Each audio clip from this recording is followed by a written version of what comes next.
Welcome to the Double A Show. This is Addison and I'm Alex Hollowell.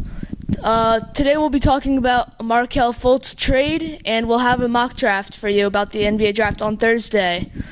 If you want to get an opinion and call us up, it's 1-800-999-9999. So, Addison, we're first going to talk about the Fultz trade. Do you like the trade? Do you not like it? Well, personally, I think that it was a good trade for the Sixers. Heading into the draft, at 3, there were multiple guys that people wanted. It was either Josh Jackson, there were people talking about Tatum, De'Aaron Fox, but none of those guys are really true fits for the Sixers. It was more of what can we get at our best value at 3. But trading up to 1, you get Markelle Fultz, who I personally think is by far the best player in the draft and is the best fit for the Sixers. What do you think? Yeah, I definitely agree. I think Markelle Fultz is the best player in the draft. I mean, he could do it. He can score. He can get boards. He can get assists. I think he's kind of like a James Harden. I mean, he's got the same traits as that, and I agree. I think that the Sixers, that was their pick. That's their guy.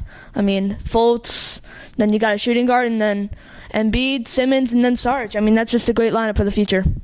And with Simmons being a point forward type player, sort of like how LeBron plays, where he might be a primary ball handler for the Sixers, you want a guy like Markelle Fultz who can space the floor, and guys like Josh Jackson and De'Aaron Fox may have not been as good at that as Fultz will be. Yep. So the first 3 picks of the NBA draft, Addison, what do you have in mind for that? Well, obviously, I think the Sixers are going to take Fultz at 1. They've already pretty much announced that that's going to happen. Fultz worked out with the team, so Markelle Fultz is going to be a Sixer. And then I think Lonzo Ball is going to be picked by the Lakers at 2. I think all the reports that have come out about the Lakers being interested in Josh Jackson or De'Aaron Fox are complete smokescreens by the Lakers, who are leaking info to the press to try to make it seem that they're not as dependent on picking Lonzo Ball at 2.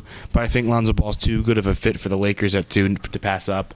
And then I think at 3, I think the picks actually end up going to be traded because I think the Celtics aren't going to keep that 3rd overall pick. And if they do, I think they're going to take Josh Jackson. But if they don't, and they trade it to the Bulls for a guy like Jimmy Butler, I could see the Bulls taking anyone from Tatum to Fox to even Jackson.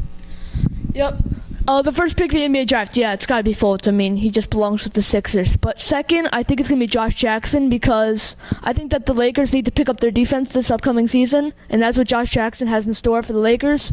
And I think he's just a great fit for Los Angeles. And for the 3rd pick, I think the Celtics will actually keep their pick and go with Jason Tatum because if they decide to shop Jay Crowder to the Bulls for Jimmy Butler, or if it's some kind of 3-team trade, then I think that the Celtics will have a very good decision drafting Jason Tatum 3rd overall.